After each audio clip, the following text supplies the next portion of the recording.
I ask you, who are you? Who are you?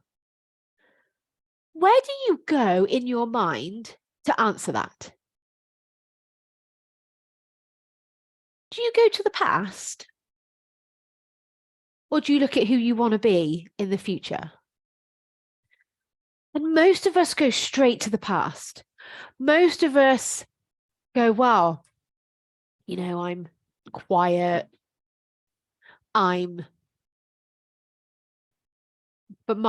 were mine. I'm pathetic. I'm a silly little girl. I'm not clever. And if I look at my past, I can see a lot of evidence to prove this identity true. I didn't get very good grades in my exams. I didn't pass my driving test first time. I didn't go to university, so that must prove I'm not clever enough. So we go to our past and our experiences to form our current identity. But did you know you actually get to choose who you want to be?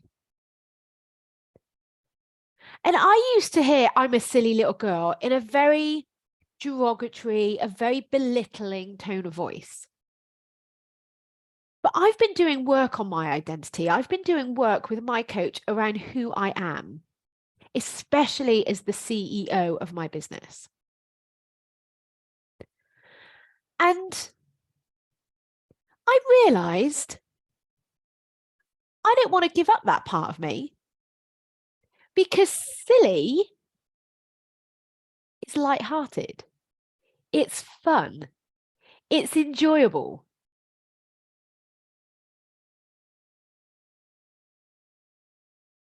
So I don't want to change that part of my identity. This is a really great exercise. I have got a picture on my wall of me when I was about 18 months and around the age of maybe 5 and 6. And I look at that version of myself and I can see she's curious, she's inquisitive, she's bold, she's very cheeky. You could just see it oozing out of her. When did I lose that? Well, it's when I became aware of society's conditioning, when I became aware of who I should be as a woman and as a mum and as a wife. And some of that I might choose to keep. Some of that I might choose as my identity. But I also still realize that I am very strong. I am very bold. And I actually have a lot of courage. So it's about deciding, who do I want to be?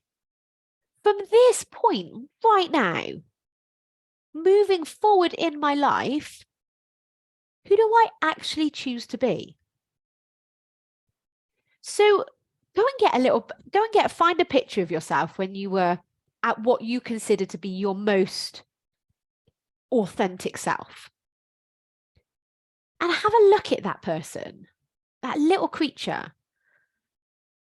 Go, which part of me is still there? Because they're still in you. And just because you think you've always been a certain way, doesn't mean to say you have to continue being that certain way. And a shift in identity is uncomfortable. I'm not saying this is easy, but you do have a choice. You actually get to create your own personal reality based on what you think about yourself. So I am choosing to be silly, light-hearted, playful.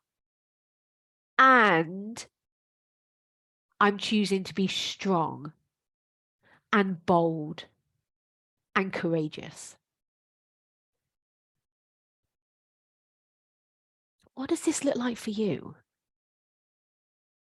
if you were to really sit down and make a choice about the type of person you wanted to be, what would be on your list? And then imagine yourself as that person today. How did she hold herself? How does she feel? What decisions does she make? What is she doing today? What is she doing that I can start today? One tiny little thing that moves you forward. And it could be something like she flosses her teeth. Right, I'm going to start flossing my teeth. She wears what the hell she wants. I'm going to wear what the hell I want. And people will have judgment. That's what humans do. We judge. But because you know who you are, you can let them be wrong about you. You can let them be wrong. And listen, if you need any help with this, I'd love to help you. So get in touch. Have an amazing week.